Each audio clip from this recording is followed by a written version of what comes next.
تو آخرت اور میں بھی اللہ سبحانہ تعالیٰ کی رحمت ہوگی تو ہم جنت میں جا سکیں گے نا. تو ہر حال میں اللہ کی رحمت پر ہمیں اعتماد رکھنا ہے. اگر ہمارے ساتھ کچھ برا ہو رہا ہے تو ہم یہ نہیں سوچنا کہ اللہ سبحانہ تعالیٰ ہمارے ساتھ ایسا کیوں کر رہے ہیں، بلکہ ہمیں یقین ہونا چاہیے کہ یہ بھی اس رحمت کا ایک حصہ ہے.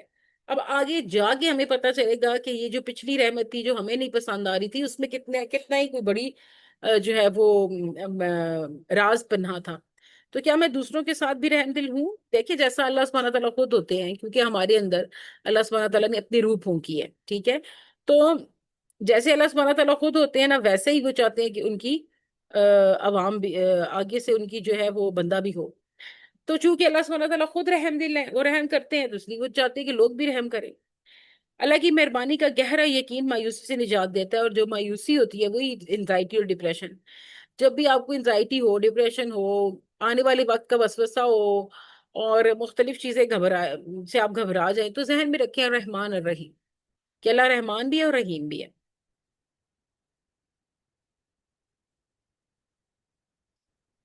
اب مالک کا جو روٹ ورڈ ہے وہ ہے میم لام کاف. اور میم لام کاف میں جو ورڈ ہے مالک، اس میں مالک آ جاتا ہے، اختیار رکھنے والا، حکم چلانے والا، فرما روا یعنی حکمران جو ہوتا ہے. اور پھر یوم کا مطلب دن بھی ہے، وقت کا ایک دورانیہ ہے. اور بائی دا وے یوم بدلے کو بھی کہتے ہیں، بدلہ، ٹھیک ہے. مالک یوم الدین بدلے کے دن کا مالک ہے. اور دوسری بات یہ ہے کہ مالک سے مراد کیا ہے، کہ اس دن کا وہ حکمران ہے. پھر مالک یوم الدین یعنی روز جزا کا مکمل مالک صرف اللہ ہی ہے. تمام تر اختیار اس دن کا جو ہے وہ اللہ کے ہاتھ میں ہوگا. اللہ سبحانہ تعالیٰ جس کو چاہیں ایک چھوٹی سی نیکی پہ بخش سکتے ہیں، اور جس کو چاہیں اس کے تمام نیک اعمال کے ساتھ بھی جو ہے وہ غرق کرنا چاہیں تو کر سکتے ہیں. ہر عمل کو آخرت کی کسوٹی پر رکھنا. یہ تو ہم نے فرسٹ کلاس میں سیکھا تھا نا، کہ جب بھی آپ کوئی کام کریں تو اس کی نیت صاف رکھیں، اور پلس بسم اللہ پڑھ کے شروع کریں، اور پلس یہ کہ آپ یہ کہیں کہ یہ کام میں اللہ کی رضا کے لیے کر رہی ہوں، تو وہ کام عبادت بن جاتا ہے. تو یہاں پر بھی یہی ہے کہ جب آپ ہر کام کرنے سے پہلے اللہ کو، اس کے خوف کو سوچیں گے، یا اس کے عمل کے اجر کو یا سزا کو سوچیں گے، اور آپ یہ سوچیں گے کہ آخرت میں میرا یہ عمل کس طریقے سے کنسیڈر ہوگا، تو پھر اس عمل کو کرنے کے لیے آپ کو ایک ڈائریکشن مل جائے گی. اگر آپ کو پتا ہوگا کہ ہاں اس عمل سے تو اللہ تعالیٰ خوش ہوں گے اور آخرت میں یہ سنور سکتی ہے، تو آپ اس کو کرنے میں زیادہ محنت کریں گے.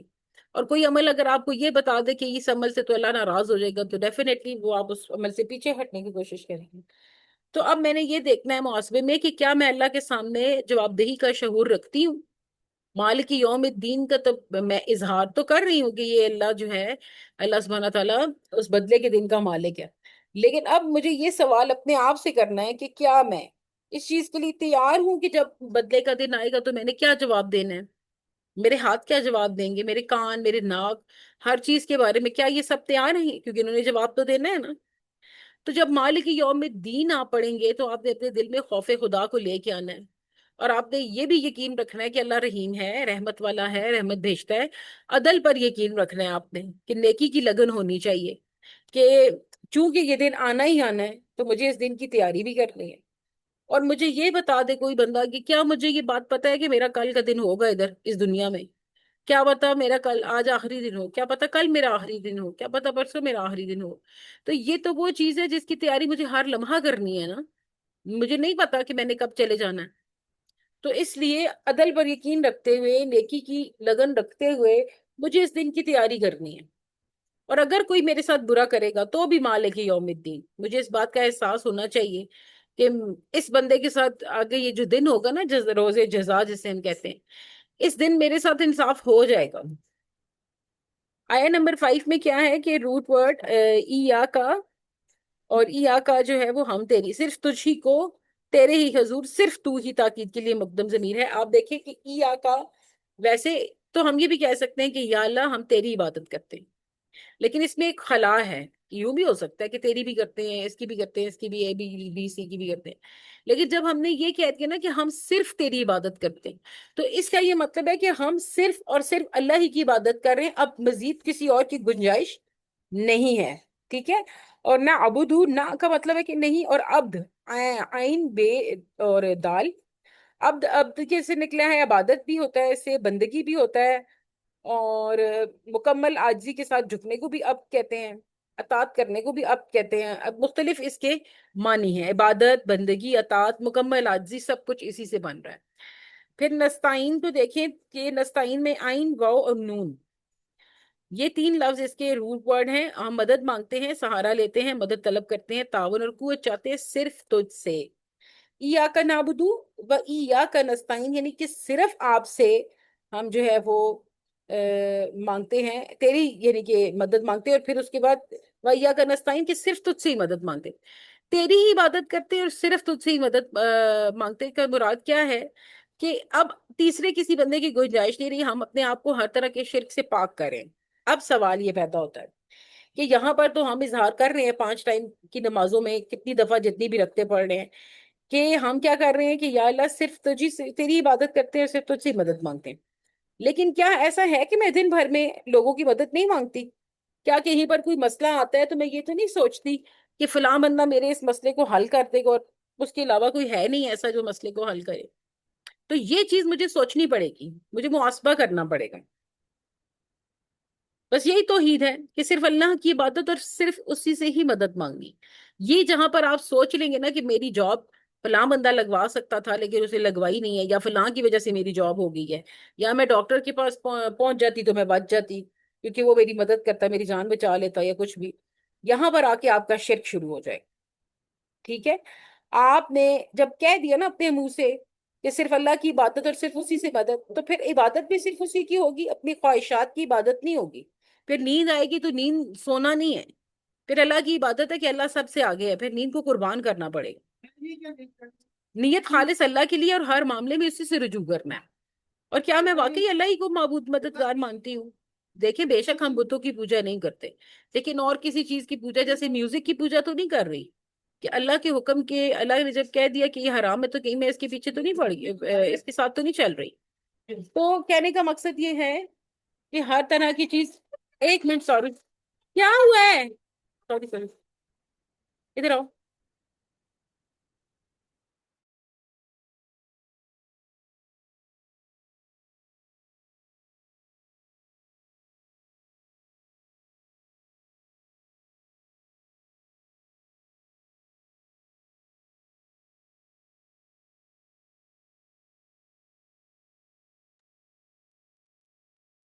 اب میں کلاس میں فری ہو جاؤں گا پھر میں آپ کو بنا کے دوں گی، ٹھیک ہے؟ اچھا جی، دل میں بندگی، سہارے اور محبت کی کیفیت ہونی چاہیے، یہ روحانی فائدہ ہوگا اس کا کہ جب، اچھا دیکھیے ہم نے قرآن میں بھی پڑھا تھا، واللہ عالم آپ کے ساتھ ابھی تک میں اس چیز سے گزری ہوں کہ نہیں، اس آیا سے، لیکن اس کا مفہوم اس طرح سے ہے کہ ڈرنا ہے تو صرف اللہ سے ہی ڈرنا ہے، اور یہ حق صرف اللہ ہی کا ہے کہ اس سے ڈرو، کسی بندے سے ڈرنے کا آپ کو حق نہیں ہے۔ تو جب کوئی بندہ آپ کا کچھ بگاڑ نہیں سکتا، جب کوئی بندہ آپ کا کچھ بنا نہیں سکتا، تو پھر ہم کیوں کسی سے ڈریں یا کیوں کسی سے مدد مانگیں؟ کوئی چاہ نہیں سکتا آپ کو جاب دینا جب تک اللہ کا حکم نہ ہو، جب تک رزق نہ لکھا ہوا ہو۔ ٹھیک ہے؟ یہ باہر دو، امی کو دے دو۔ کیا؟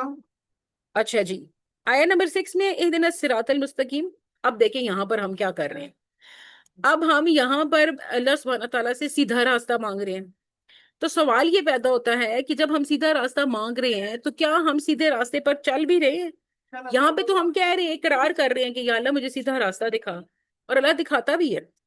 ایک دن میں کیا ہے دال اور یہ، اور ہمیں ہدایت دے، رہنمائی فرما، راستہ دکھا، منزل تک پہنچا، سیدھے راستے پر قائم رکھ۔ اور پھر اسی طرح صراط میں ہے سواد توئے، اور راستہ سیدھا، راستہ واضح، راستہ مضبوط اور محفوظ راستہ۔ اور پھر مستقیم میں کیا ہے، قاف واو میم، سیدھا، قائم و دائم، اعتدال والا، جھکاؤ سے پاک، ٹیڑھ سے پاک، مستقل اور درست۔ اب یہاں پہ اگر ہمیں ان تمام چیزوں کو کنسیڈر کریں تو آپ دیکھیں کہ ہدایت صرف راستہ دکھانے کا نہیں ہے، ٹھیک ہے، بلکہ اس پر چلنا اور قائم رکھنے کا نام بھی ہے۔ اللہ تعالیٰ نے ہمیں اللہ تعالیٰ نے ہمیں ہدایت دے دی ہے، ٹھیک ہے، اس قرآن کے ذریعے ہم تک پہنچ گئی ہے۔ ہم دن بدن جو بھی چیز پڑھتے ہیں، ترجمے کے ساتھ پڑھ رہے ہیں تو ہمیں ہدایت مل رہی ہے، لیکن کیا اس ہدایت کو ہم اپنی زندگی میں اپلائی کر رہے ہیں؟ تو ہر فیصلے میں اللہ سے رہنمائی مانگنی ہے ہم نے، کوئی بھی کام ہم کر رہے ہیں ہمیں اللہ سے یہ کہنا ہے کہ یا اللہ مجھے سیدھا راستہ دکھا۔ دن بھر میں کتنی ایسی کنفیوژنز ہوتی ہیں ہمیں نہیں پتا ہوتا، تو کیا میں واقعی ہدایت چاہتی ہوں یا اپنی مرضی پر چل رہی ہوں؟ اب ایک تو طرف میں اللہ سبحانہ تعالیٰ سے ہی کہہ رہی ہوں کہ مجھے سیدھا راستہ دکھائیں، اور دوسری طرف میں اپنی مرضی کر رہی ہوں، اللہ نے سیدھا راستہ دکھا دیا مجھے میوزک نہیں سننی، لیکن میں سن رہی ہوں۔ اللہ نے مجھے سیدھا راستہ دکھا دیا کہ مجھے اپنے بال نہیں دکھانے، لیکن میں دکھا رہی ہوں۔ اچھا آپ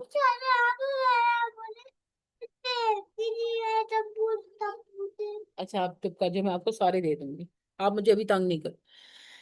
تو کیا میں واقعی ہدایت چاہتی ہوں یا میں اپنی مرضی پہ چل رہی ہوں؟ اچھا میں نے آپ کو یہ بتایا، ہاں اب دیکھیے ہدایت ہے، مجھے پتا ہے 5 وقت کی نماز فرض ہے، مجھ تک یہ پیغام آ چکا ہے، اذان ہو چکی ہے، لیکن میں لیٹی ہوئی ہوں، اسکرولنگ کر رہی ہوں موبائل پہ، سوچ رہی ہوں ابھی اٹھتی ہوں، ابھی اٹھتی ہوں، ہانڈی بنا رہی ہوں، ابھی اٹھتی ہوں، کچھ اور کر رہی ہوں۔ ہدایت کا پہنچ جانا انف نہیں ہوتا، جب وہ پہنچ جاتی ہے تو اس پہ عمل کرنا بھی ضروری ہے۔ تو قرب الہی کی طلب کرنا، شعور کی بیداری، دل کی روشنی، یہ سب چیزیں ہمیں ہدایت مانگنے سے صرف نہیں ملیں گی، جب مل جائے تو اس کے اوپر عمل کرنے سے بھی ہوتی ہے نا۔ اچھا پھر آپ دیکھیں کہ ایک دن آگے کیا پچھلا کیا تھا، اتنے صراط المستقیم صراط الذین انعمت علیہم غیر المغضوب علیہم ولا الضالین۔ اچھا یہاں پر دیکھیں، اب جہاں پر ہم نے کہا کہ سیدھا راستہ دکھا، تو اب سوال پیدا ہوتا ہے کہ سیدھا راستہ کون سا ہے، کہ کون سے راستے کو ہم سیدھا راستہ کہتے ہیں؟ تو اس آیت میں بتایا جا رہا ہے کہ وہ راستہ جو ان لوگوں کا تھا جن کے اوپر یا اللہ اپنے انعام، جن کو آپ نے انعام دیے، ان لوگوں کا راستہ نہیں ہمیں دکھانا جن کے اوپر جو گمراہ ہوئے تھے، جن پہ آپ کا عذاب نازل ہوا تھا۔ تو صراط کا تو ہم دے چکے تھے، اللہ زینہ کا بیسیکلی کوئی روٹ ورڈ نہیں ہوتا، یہ وہ لوگ ہیں جن کے بارے میں ہم بات کرتے ہیں نا، یا ایو الذین، وہ لوگ۔ تو انعمتا کا لفظ ہے نون آئین اور میم سے، نام سے اس میں انعام کا لفظ بھی آ جاتا ہے، نعمتے کا لفظ بھی آ جاتا ہے، انعامتا بھی آ جاتا ہے، مختلف اور ورڈز ہیں اس کے۔ پھر دیکھیے علیہم کا مطلب ہوتا ہے کہ ان پر، اچھا، اور پھر غیر کا مطلب ہوتا ہے غیر، یعنی اس کے بغیر، سوائے ان کے، اور مغضوب کا مطلب نکلا غضب سے، غین، ضاد اور بے، جس پر غضب کیا گیا ہو یا جو اللہ کی ناراضگی کا سبب بنا ہو، سوری۔ اور پھر ولا دعالین، ولا کیا اور نہیں ہے، اور دعالین کا مطلب ہے ضاد لام لام، جو گمراہ ہوئے، جو غلیظ تھے، جو بھٹک گئے اور جو غلط راستے پر چلنے لگے۔ تو اب یہ کہ نہ مغضوبین، نہ گمراہوں کا راستہ ہمیں نہیں چاہیے، ہمیں کون سا راستہ چاہیے یا اللہ؟ ہمیں سیدھا راستہ چاہیے جو انبیاء اور صالحین کا راستہ ہے، جن کے اوپر آپ نے انعام کیا ہے۔ تو اپنی زندگی کا موازنہ انعام یافتہ لوگوں سے ہم نے کرنا ہے، کہ جو انبیاء تھے، جو صحابہ تھے، جو رسول اللہ صلی اللہ علیہ وآلہ وسلم کی وائفز تھی، ان کی کمپینینز تھے، تو ان کے ساتھ اپنی زندگی کا موازنہ کر کے دیکھنا ہے کہ ہم کہاں پہ لائے کر رہے ہیں۔ اگر ہم بہت پیچھے ہیں تو ہم ان کی لیول تک پہنچنے تک ہمیں کتنا ٹائم لگے گا، ہم کس تک پہنچ سکتے ہیں؟ کیا میں علم رکھ کر غفلت میں تو نہیں ہوں؟ دیکھیے کتنی بڑی بات ہے کہ علم تو اب پہنچ رہا ہے آہستہ آہستہ، تو کیا اس کو حاصل کرنے کے بعد بھی میں ایسا تو نہیں ہے کہ اس کو نگلیکٹ کر رہی ہوں؟ تو کیا میں اعلی علمی میں جذباتی گمراہی کا شکار تو نہیں ہو جاتی؟ تو یہ بھی ہمیں سوچنا پڑے گا، اپنا محاسبہ کرنا پڑے گا۔ تو رہنمائی کی قدر کرنی ہے ہم نے، صالحین سے وابستگی اور خوف امید کا توازن ہونا چاہیے ہمارے اندر۔ صالحین سے وابستگی یعنی خود جب آپ ان کے قصے پڑھتے ہیں، ان کی سٹوریز پڑھتے ہیں، ان کی جو سٹوریز ہوتی ہیں وہ ایمان افروز ہوتی ہیں، ہم دیکھتے ہیں کہ کس طرح کے انبیاء پہ اللہ سبحانہ تعالیٰ نے کس طرح کی بلیسنگز بھیجی تھی، تو یہ بھی روحانی ایک تقویت کا باعث بنتا ہے۔ اچھا یہاں تک تو ہم نے دیکھ لیا، ہمارے پاس ٹائم بھی ہے، ہم اس کی نا وہ بھی کرتے ہیں ساتھ آج تفسیر سٹارٹ کر دیتے ہیں، آیا نمبر 1 سے سٹارٹ کرتے ہیں، ٹھیک ہو گیا؟ 1 منٹ۔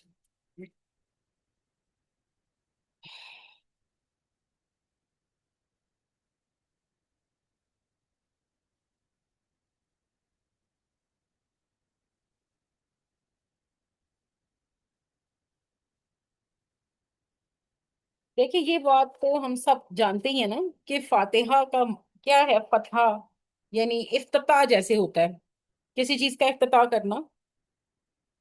تو اللہ سبحانہ تعالیٰ نے اس کو پتہ ہے انگلش میں دی اوپنر بھی کہتے ہیں اس سورہ کو نا، کیونکہ یہ سٹارٹ کرتی ہے، اوپن کرتی ہے قرآن کو، اس لیے اس کو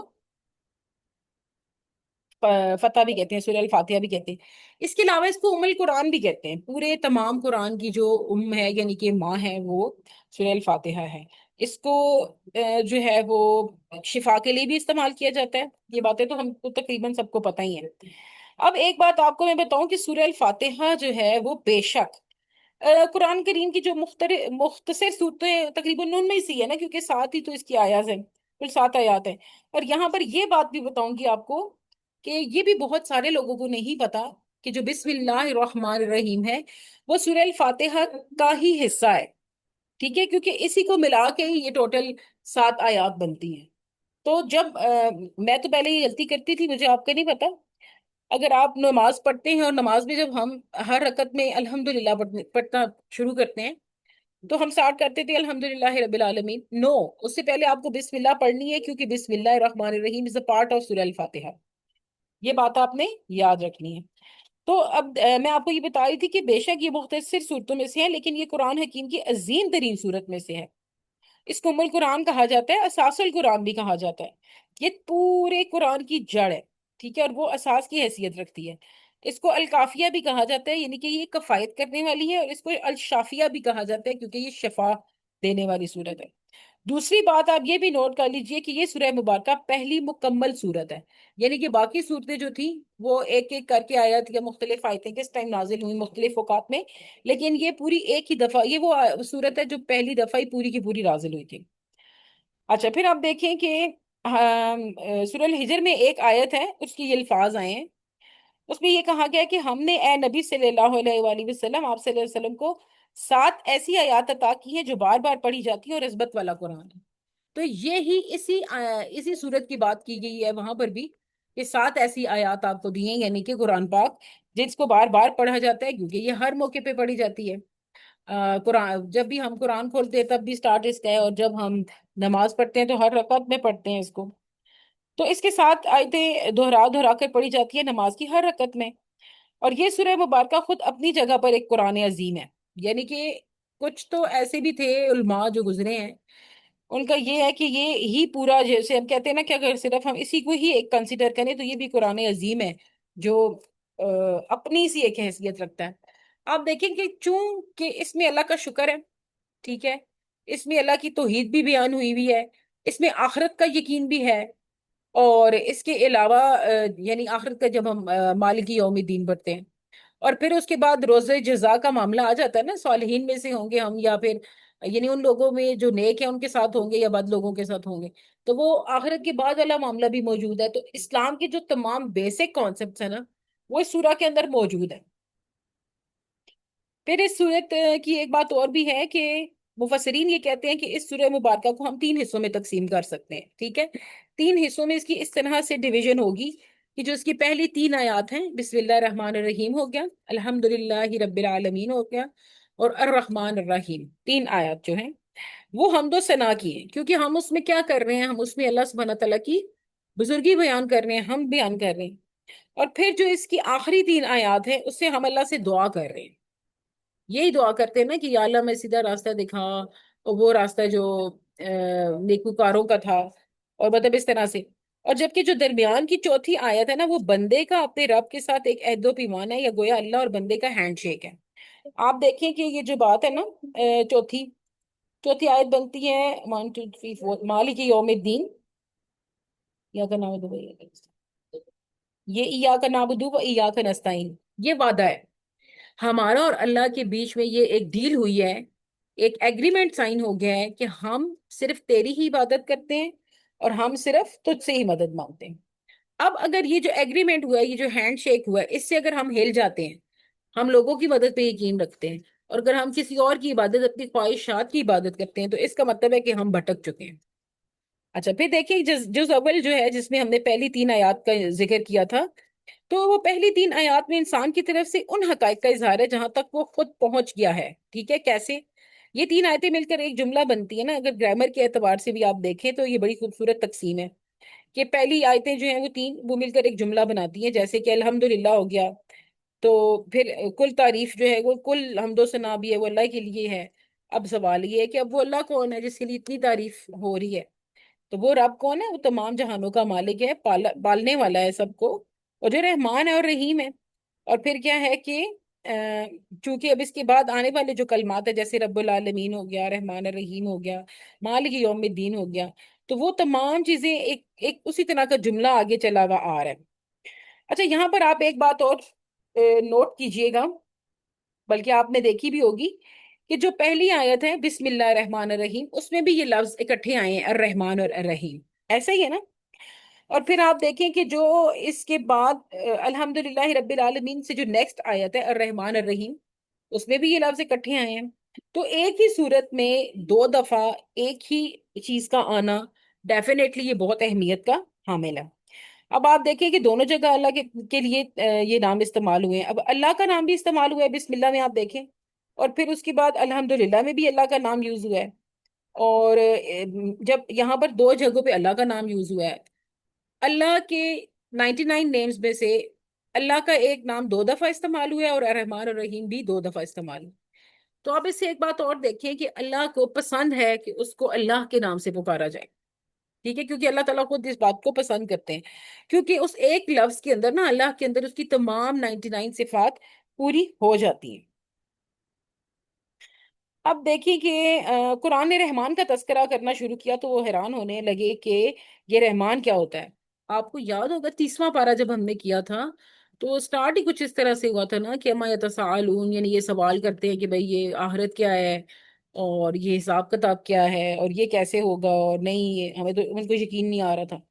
اب پہلے پہلے لوگ اللہ کا نام لیتے تھے جب ابھی قرآن نازل نہیں ہوا تھا، اور پھر جب قرآن نازل ہوا اور اس میں الرحمن کا لفظ استعمال ہوا، تو جو وہاں کے جو مشرک تھے اور جو تمام باقی مذہب کے لوگ تھے یہودی وغیرہ، تو انہوں نے یہ سوچنا شروع کر دیا کہ شاید اللہ کوئی الگ ہے اور رحمان کوئی الگ ہے۔ تو انہوں نے آپس میں یہ کوشچننگ شروع کر دی کہ یہ رحمان کون ہے نا؟ تو جب قرآن نے رحمان کا تذکرہ کرنا شروع کیا تو سب حیران ہونے لگے کہ یہ رحمان کیا ہے۔ تو تب یہ کہا گیا کہ کل اد اللہ اوید الرحمان ایامن مدعولا فلہ الاسماء الحسنی، یعنی کہ اے نبی صلی اللہ علیہ وآلہ وسلم ان سے کہہ دو کہ اسے اللہ کہہ کے پکار لو یا رحمان کہہ کے پکار لو، جو بھی کہہ کر پکارو گے تم تمام اچھے نام اسی کے ہیں۔ تو یہ تمام صفات کامل اسی کی ذات میں موجود ہیں۔ جب یہ کنفیوژن آ گئی تھی مشرکین کے بیچ میں کہ اللہ اور رحمان میں کیا فرق ہے، یا یہ اللہ تھا تو اب رحمان کیوں ہو گیا، یا اللہ الگ ہے رحمان الگ ہے، تو اس کے اوپر یہ جو ہے وہ آیا آئی تھی بنی اسراء کی، آیا نمبر 110 ہے، جس میں یہ کلیئرنس دی گئی ہے کہ اللہ ہو یا رحمان، آپ اس کو کسی بھی نام سے پکار سکتے ہیں۔ پھر اسم اللہ کے تین معنی ہیں، ٹھیک ہے، اللہ کے تین معنی ہے، تفصیل سے صرف نظر کرتے ہیں کہ عوام کے نزدیک تو اللہ سے مراد حاجت روا ہے نا، یعنی ہم اللہ کی جب ضرورت پڑتی ہے تو ہم کہہ دیتے ہیں اللہ ہمارا یہ کام کر دے۔ اچھا یہاں پہ آپ یہ غور کریں کہ ہم ایسا نہیں ہوتا کہ ہم ہر حاجت کے لیے اللہ کو ڈفرینٹ ناموں سے پکاریں، یعنی اگر مجھے کھانا چاہیے تو میں یہ نہیں کہوں گی یا اللہ آپ رزاق ہیں مجھے رزق دے دیں، مجھے اگر شفا چاہیے تو میں یہ نہیں کہوں گی یا اللہ آپ شافی ہیں مجھے شفا دے دیں، میں یہی کہوں گی اللہ مجھے شفا دے دیں، اللہ مجھے رزق دے دیں، اللہ مجھے یہ دے دیں، اللہ مجھے وہ دے دیں۔ تو اللہ سے مانگنے کے لیے ایک آسانی کر دی گئی ہے نا، اللہ سبحانہ تعالیٰ نے ایک ہی نام رکھ دیا کہ اس نام کو جب پکارو تو جو صفت بھی چاہیے ہوگی وہ آٹومیٹیکلی اس کے اندر موجود ہوگی۔ جب میں یہ کہوں گی کہ یا اللہ مجھے رزق دیں، تو اللہ کے اندر رزاق کی جو ایک پراپرٹی ہے وہ خود بخود ہی آ جائے گی۔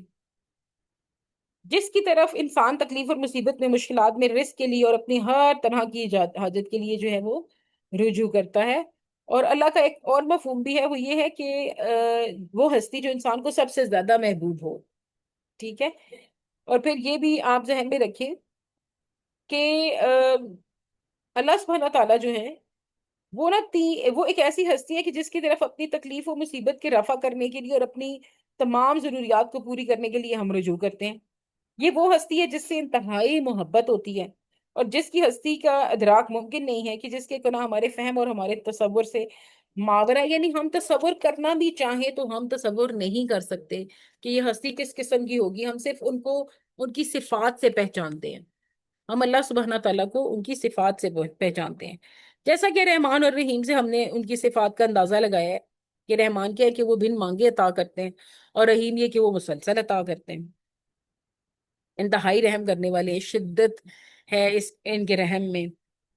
تو یعنی کہ کہنے کا مقصد یہ ہے کہ اب دونوں صفات جہاں پر اکٹھی یوز ہوئی ہیں نا، تو اس کی رحمت آپ یہ سمجھ لیں کہ ٹھاٹھے ماری ہیں. اچھا، جیسے کوئی بندہ خوبصورت ہو اور میں یہ کہوں کہ بہت ہی خوبصورت ہے، اور دو لفظ میں استعمال کروں نا کہ بہت ہی پیاری اور خوبصورت ہے، بہت ہی ذہین اور خوبصورت ہے، تو وہ دو دو اینگل سے مطلب جب تعریف کروں گی تو اس میں زیادہ شدت آ جائے گی. تو سیم کیس ہے رحمان اور رحیم کا بھی ہے کہ اتنی زیادہ رحیم ہے اللہ سبحانہ تعالیٰ کی ذات کہ جیسے رحم کی ٹھاٹھے مار رہا ہو، ایک سمندر ہے رحم کا جو ٹھاٹھے مار رہا ہو. آج اگر آپ دیکھیں کہ کسی کے ہاتھ میں بادشاہی آ جائے تو وہ ہمارا کیا حال کرے گا؟ وہ تو ہمارا جینا حرام کر دے گا. تو یہ اللہ سبحانہ تعالیٰ کی ایک ذات ہے کہ جس کے ہاتھ میں سب کچھ ہے، اور اللہ کی محبت اتنی زیادہ ہے کہ اللہ سبحانہ تعالیٰ جو ہے وہ صرف ہمیں بن مانگے بھی عطا کرتے ہیں، اور مانگے ہوئے بھی عطا کرتے ہیں، اور ہر چیز اللہ کی طرف سے جو ہے وہ بہترین اور مکمل ہے. پھر ہم دیکھتے ہیں کہ میری پروردگار میری مدد فرما کہ میں تجھے یاد رکھ سکوں، تیرا شکر ادا کر سکوں، اور تیری بندگی احسن طریقے سے بجا لاؤں. اچھا دیکھیں، آپ کو یہ بات شاید میں نے پہلے بتائی ہے کہ نہیں، ابھی بتا دیتی ہوں کہ رسول اللہ صلی اللہ علیہ وآلہ وسلم نے جو ہے وہ یہ کی تھی، نصیحت کی تھی، وصیت کی تھی کہ ہر نماز کے بعد ہم نے پڑھنا ہے ربی آئینی علی ذکری کا و شکری کا و حسن عبادت کی. نماز کے سیشن میں بھی میں نے آپ کو پڑھائی تھی دعا، جس کا مطلب یہ ہے کہ اے میرے پروردگار میری مدد فرما، میں تجھے یاد رکھ سکوں، تیرا شکر ادا کر سکوں، تیری بندگی احسن طریقے سے بجا سکوں. تیری مدد کے بغیر میں یہ نہیں کر سکوں گا.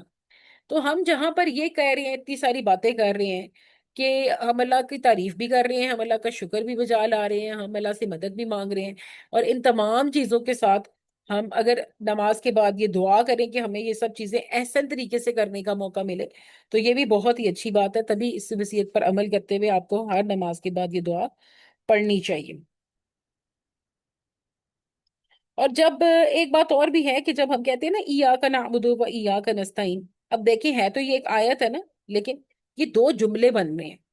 ایاک نعبد، میں نے جیسا کہ ایکسپلین کیا کہ ایک مکمل جملہ ہے، ٹھیک ہے نا، یہ اس چیز کا اظہار ہے کہ میں صرف آپ کی عبادت کرتی ہوں، اور وہ ایاک نستعین، اور میں صرف آپ سے مدد مانگ رہی ہوں. اب یہاں پہ جب یہ آیا تو اس کا مطلب ہے کہ سارا کا سارا جو توکل ہے وہ مجھے صرف اللہ پہ رکھنا ہے. ٹھیک ہے، اب میرے پاس اور کوئی گنجائش نہیں ہے کہ میں کسی اور کے بارے میں سوچوں یا کسی اور کے بارے میں کوئی اور راستہ اختیار کروں.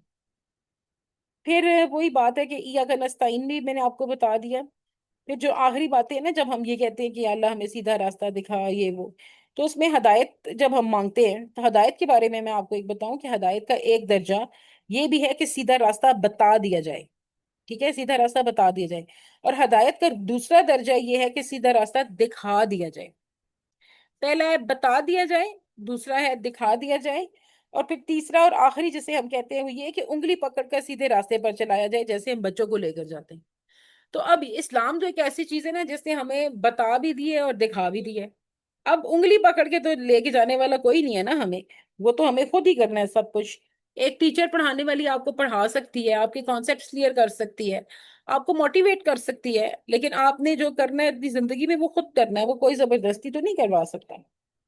تو بس آپ اللہ سے یہ دعا کریں کہ اللہ سبحانہ تعالیٰ ہمارے دلوں کو ایمان کی روشنی سے منور کر دے، ہمارے سینوں کو اسلام کے لیے کھول دے. بس وہی بات ہے کہ ہمیں اس پر انشراح صدر ہو جائے کہ ہم جو راستہ ہم نے اختیار کیا ہے وہ بالکل سیدھا بھی ہے، اور وہ راستہ ہے جو اللہ کا پسندیدہ راستہ ہے. پھر آپ دیکھیں کہ جب ایک حدیث تھی اسی سے ریلیٹڈ، سورہ الفاتحہ سے ریلیٹڈ، وہ میں آپ کو بتا دیتی ہوں. وہ حدیث یہ تھی کہ میں نے نماز کو اپنے اور اپنے بندے کے درمیان دو برابر حصوں میں تقسیم کر دیا گیا، اور اس کا نصف حصہ میرے لیے اور نصف حصہ میرے بندے کے لیے ہے، اور میرے بندے کو وہ عطا کیا گیا جو اس نے طلب کیا. اور جب بندہ کہتا ہے نا کہ الحمدللہ رب العالمین، تو اللہ تعالیٰ فرماتا ہے کہ میرے بندے نے میری حمد بیان کی اور میرا شکر ادا کیا ہے. ٹھیک ہے، ایسا ہی اللہ سبحانہ تعالیٰ جواب دیتے ہیں اس بات کا.